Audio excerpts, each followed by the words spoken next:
Thank you for joining us today. You've had an incredible near-death experience that you'd like to share with our audience. Can you start by telling us a little bit about yourself? Of course. My name is Lydia Fairchild, and I work as a high school science teacher in Minneapolis. I've always considered myself a rational, skeptical person. I teach biology and chemistry after all. But an experience I had 2 years ago completely changed my perspective on life, death, and spirituality. What happened 2 years ago? Well, it was a Saturday morning in October. I was out for my usual weekend jog in the park near my house. Everything seemed normal at first. It was a crisp fall day, leaves crunching under my feet. But about 2 miles in, I suddenly felt an intense pain in my chest. At first I thought maybe I had just pushed myself too hard, but within seconds I couldn't breathe. The pain was excruciating. I collapsed on the path, clutching my chest. The last thing I remember is a jogger rushing over to me, yelling something about calling 911. Then everything went black. That sounds terrifying. What happened next? The next thing I knew, I was floating above my body. I could see myself lying there on the path, surrounded by paramedics. They were using a defibrillator on me, but I felt completely detached from it all. I wasn't scared or in pain anymore. I just felt peaceful, curious, even. Then I felt myself being pulled upward, away from the scene. Everything around me became blindingly bright. I was moving through this tunnel of light at an incredible speed. When I emerged on the other side, I found myself in the most beautiful place I've ever seen. Can you describe this place? It's hard to put into words. The colors were more vibrant than anything on earth. There were rolling hills covered in lush grass and flowers in every color imaginable. The sky wasn't just blue, it shimmered with golden light. In the distance I could see majestic mountains and sparkling waterfalls. The air itself seemed alive somehow, shimmering with energy. But the most striking thing was the overwhelming feeling of love and acceptance that permeated everything. I felt completely at peace, like I had finally come home after a long journey. Did you encounter anyone there?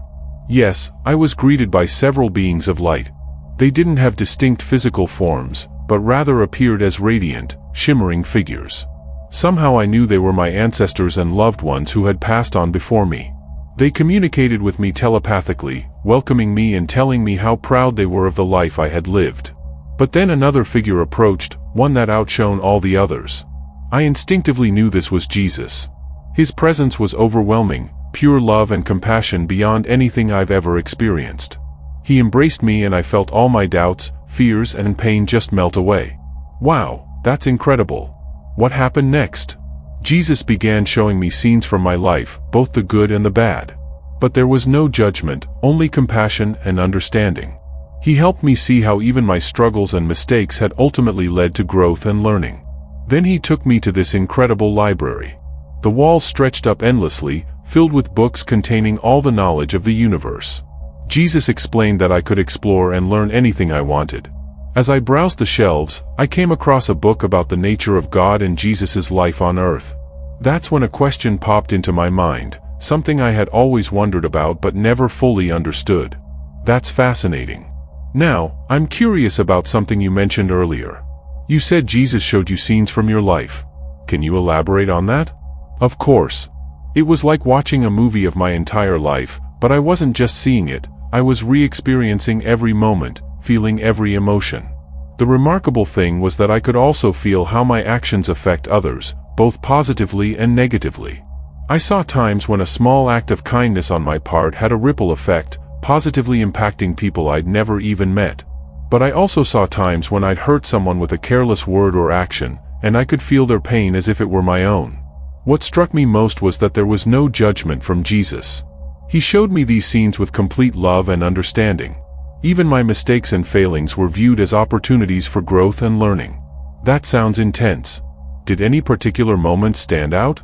Yes, there's one that really stuck with me. It was a seemingly insignificant moment from when I was in college. I was rushing to class and barely noticed a freshman girl who seemed lost and on the verge of tears. I could have stopped to help, but I was focused on my own agenda and just hurried past. In the life review, I felt that girl's loneliness and desperation. I learned that she had been considering dropping out of college that day, feeling overwhelmed and out of place.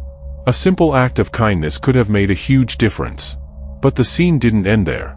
Jesus showed me how that girl eventually found her footing, graduated, and went on to become a successful therapist, helping many others. He explained that while my inaction had caused momentary pain, it didn't define or limit her journey. Every challenge can ultimately lead to growth if we let it. That's a powerful lesson. Did you see any positive moments that surprised you? Absolutely. There was a time in high school when I tutored a struggling student in chemistry. I had forgotten all about it, but in the life review, I saw how that act of patience and encouragement had sparked a passion for science in him. He went on to become a researcher working on cures for childhood diseases. Jesus showed me how that one small act of kindness had created a positive ripple effect, touching countless lives. It really drove home the point that every interaction, no matter how small, has the potential to change someone's life. That's incredible. It seems like this life review gave you a new perspective on the impact of our actions. Absolutely. It made me realize that there's no such thing as an insignificant moment. Every word, every action, every choice matters. We're all interconnected in ways we can't even imagine. It's also made me much more mindful in my daily life. I try to approach each interaction with love and presence, knowing that I might be part of someone else's pivotal moment. And I've learned to be much gentler with myself too, understanding that even my mistakes can lead to growth and positive change if I learn from them. That's beautiful. Now, I'd like to circle back to something you mentioned earlier about prayer. You said Jesus emphasized how prayer changes things. Can you elaborate on that? Certainly. Jesus explained that prayer is much more powerful than most people realize. It's not just about asking for things, but about aligning our will with God's and participating in His work in the world. He showed me a vision of prayers rising up from earth like beams of light, intersecting and creating a beautiful tapestry. Some prayers were answered immediately, while others set in motion chains of events that would unfold over time. Jesus said, "Prayer is co-creation with God." When you pray, you're not just passively hoping for something to happen. You're actively partnering with the Creator of the universe to bring about change. That's a profound way of looking at prayer. Did Jesus give any specific advice about how to pray more effectively? Yes, he emphasized several key points. First, he said to pray with faith and expectation. Know that you are heard, he told me. Approach prayer not as a beggar, but as a beloved child coming to a loving Father who delights in giving good gifts. Second, he stressed the importance of persistent prayer. He showed me how some prayers are like seeds that need time to germinate and grow. Don't give up if you don't see results immediately, he said. Keep praying, keep believing, and watch for how God moves in unexpected ways. Third, he encouraged praying in alignment with God's will. Seek first to understand my heart and my purposes, he said. As you do, you'll find your prayers naturally aligning with what I want to do in the world. Lastly, he emphasized the power of united prayer. When two or more agree in prayer, he said, it creates a spiritual synergy that can move mountains. Those are wonderful insights. Has your own prayer life changed since this experience? Dramatically. Prayer used to be something I did occasionally, usually when I needed something. Now it's as natural and constant as breathing. I'm in an ongoing conversation with God throughout my day, sharing my thoughts, seeking guidance, and simply enjoying His presence. I've also become much more attuned to promptings to pray for others. Sometimes I'll get a sudden urge to pray for someone, only to find out later that they were going through a crisis at that exact moment.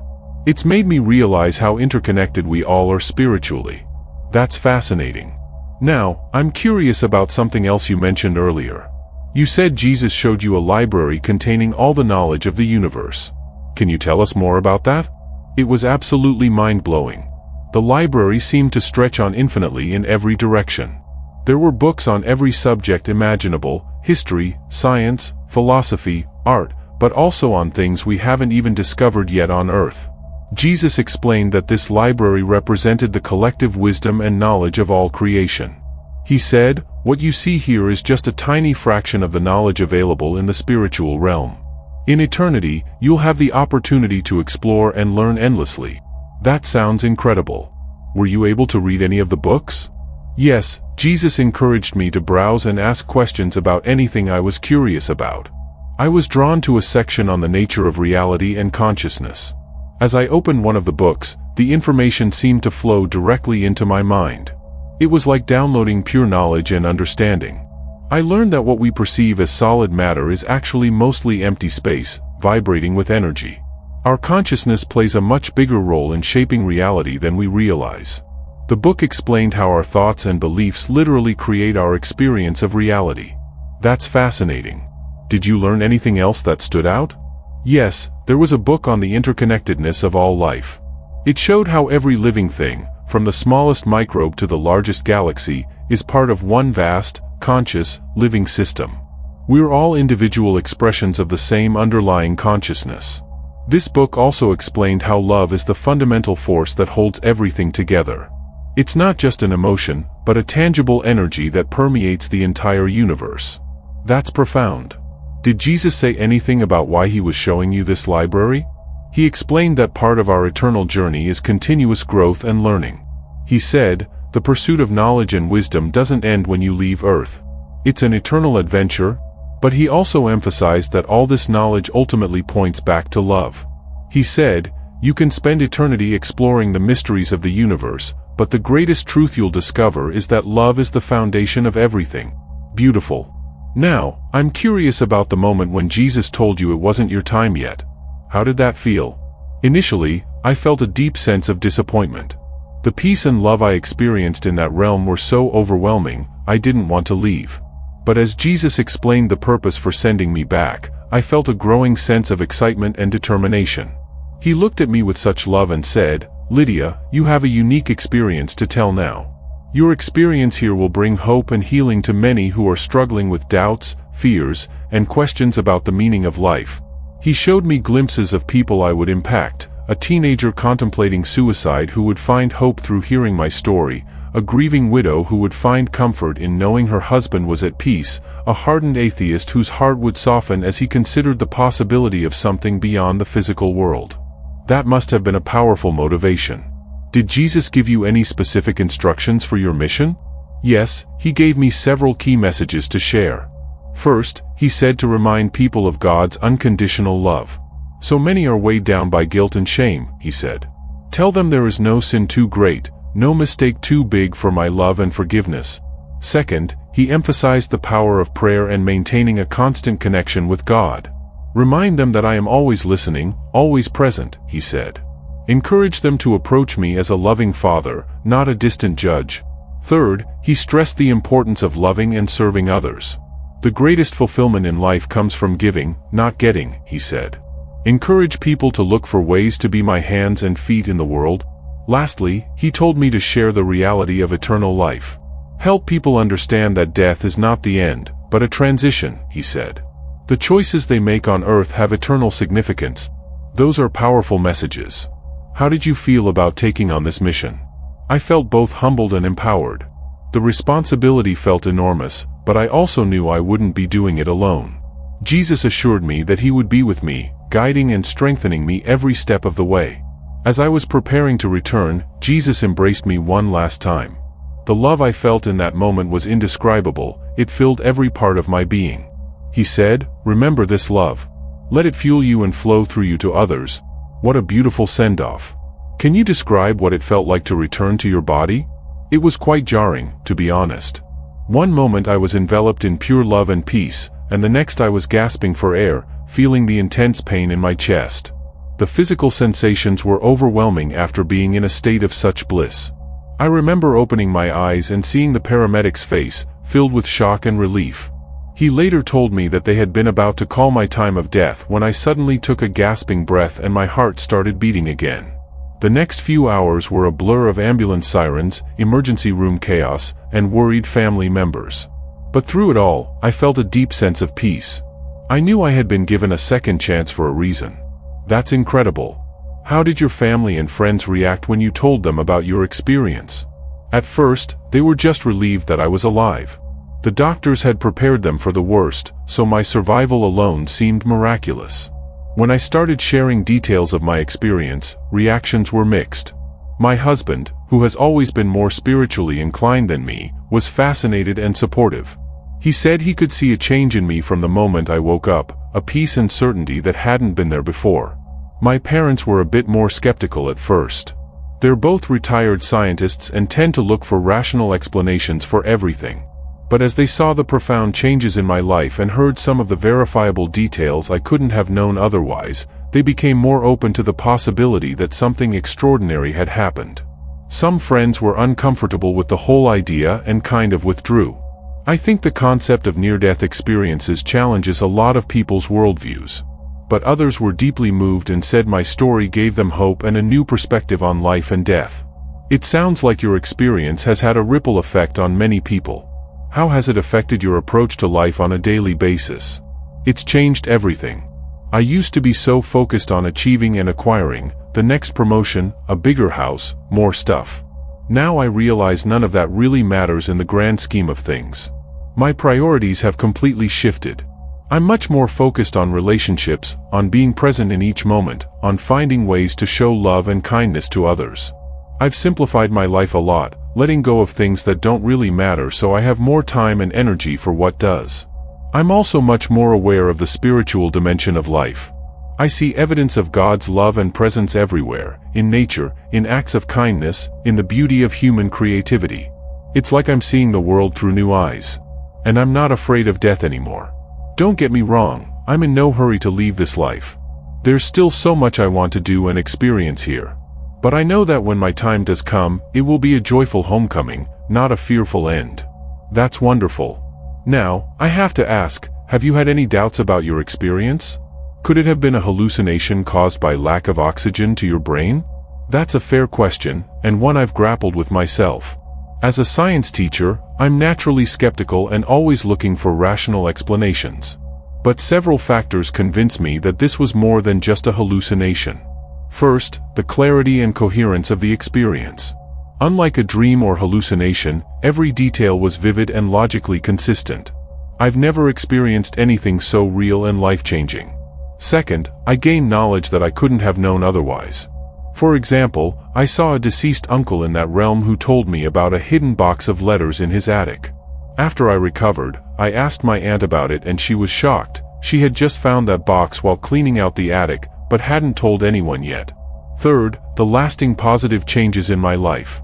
This wasn't just a momentary vision, it fundamentally transformed my personality, my priorities, and my understanding of reality. The peace and purpose I gained have remained constant. Lastly, my experience aligns with thousands of other NDEs reported across cultures. While each person's experience is unique, there are common elements: the tunnel of light, encountering deceased loved ones, feeling unconditional love, that suggest a shared reality beyond our physical world. Now, there's one more thing I'm very curious about. You mentioned earlier that you had a question for Jesus about prayer. Can you tell us about that? Yes, that's right. As I was exploring the library of universal knowledge, I came across a book about the nature of God and Jesus' life on earth. That's when a question popped into my mind, something I had always wondered about but never fully understood. I turned to Jesus and asked, "If you are God, why did you pray to God when you were on earth?" It seems contradictory. Jesus smiled warmly at me and said, "I'm so glad you asked that. It's a question many humans grapple with. Let me explain. What did Jesus tell you?" He explained that when he came to earth as a human, he voluntarily limited some aspects of his divine nature in order to fully experience human life. He said, "I was fully God, but also fully human. I experienced all the joys, sorrows, and limitations of humanity, including the need to connect with and depend on the Father through prayer." Jesus went on to explain that prayer wasn't just about asking for things, but about maintaining an intimate relationship with God the Father. He said, "When I prayed, I was demonstrating the perfect relationship between humanity and God, one of trust, love, and constant communion." That's fascinating. Did Jesus say anything else about this? Yes, he explained that his prayers served multiple purposes. First, they were a model for us, showing us how to cultivate a deep, ongoing relationship with God. Second, they demonstrated his submission to the Father's will, even when it was difficult. He referenced his prayer in the Garden of Gethsemane, saying, "I showed that it's okay to be honest with God about our struggles, while ultimately trusting his plan." Jesus also emphasized that prayer was a source of strength and guidance for his human nature. He said, "Just as humans need food and water to sustain their physical bodies, I needed prayer to sustain my spirit and stay aligned with the Father's purpose." Did this explanation satisfy your curiosity? Absolutely. It helped me understand the beautiful complexity of Jesus being both fully divine and fully human. He wasn't just pretending to pray, he genuinely needed and benefited from that connection with the Father, just as we do. But Jesus wasn't done explaining. He said, "My prayers also served another crucial purpose, intercession for humanity. When I prayed for my disciples and for all who would believe in me, I was fulfilling my role as mediator between God and mankind." That's profound. Did Jesus share anything else about prayer? Yes, he emphasized how prayer is not just a religious duty, but a gift, an invitation to participate in the intimate relationship within the Trinity. He said, "When you pray, you're entering into the circle of love and communion that has existed for eternity between the Father, Son, and Holy Spirit." Jesus then showed me a vision of the countless prayers rising up from earth, a beautiful symphony of voices in every language. He said, "Every sincere prayer, no matter how simple, is heard and treasured." Prayer changes things. It aligns human hearts with God's will and releases His power into situations. Now, I'm sure some of our listeners are wondering, have you had any ongoing spiritual experiences since your NDE? Yes, although nothing as dramatic as the NDE itself. I've become much more sensitive to what I'd call thin places, moments or locations where the veil between the physical and spiritual world seems especially thin. Sometimes I'll be out in nature or in deep prayer, and I'll feel that same overwhelming love and peace I experienced during my NDE. It's like getting a little glimpse of heaven. I've also had some experiences that I can only describe as angelic encounters. There have been a few times when I was in danger or distress, and a stranger appeared out of nowhere to help, then disappeared just as quickly. It left me with the distinct impression that they were more than just kind humans. And I've had some powerful dreams that felt more like visitations. In one, my grandmother, who passed away years ago, came to me with a message of encouragement when I was going through a particularly difficult time. The comfort and specific guidance she gave went far beyond what a normal dream could produce. Those are fascinating experiences. Has your NDE given you any insights into some of life's big questions, things like the purpose of life, the nature of good and evil, or why there's suffering in the world? Absolutely. One of the biggest insights I gained was about the purpose of life. I realized that we're here to learn, to grow, and most importantly, to love. Every experience we have, whether joyful or painful, is an opportunity for soul growth. Regarding good and evil, I saw that they're not equal opposing forces. Love, which is the essence of God, is the fundamental reality. What we perceive as evil or darkness is really just the absence of love, like darkness is the absence of light. As for suffering, I was shown that much of it comes from our own choices, individually and collectively. When we choose fear over love, selfishness over compassion, it creates ripple effects of pain. But I also saw how God can bring good out of even the worst situations if we're open to it. I was also given a glimpse of how limited our earthly perspective is. So many things we label as bad are actually catalysts for tremendous growth and positive change when viewed from an eternal perspective. Thank you for sharing that, Lydia. As we wrap up, is there any final message you'd like to share with our listeners? Yes, I'd like to share the most important thing I learned from my experience. You are deeply, unconditionally loved. No matter what you've done, no matter what you're going through, you are precious beyond measure. Don't wait for a near-death experience to start living with purpose and love. Each day is a gift, an opportunity to grow, to show kindness, to make a positive difference in someone's life. And remember, there's so much more to reality than what we can see and touch. Stay open to the mystery, to the whispers of the divine in your everyday life. Trust that you are on a journey that extends far beyond this earthly life, and that every experience is shaping you for eternity.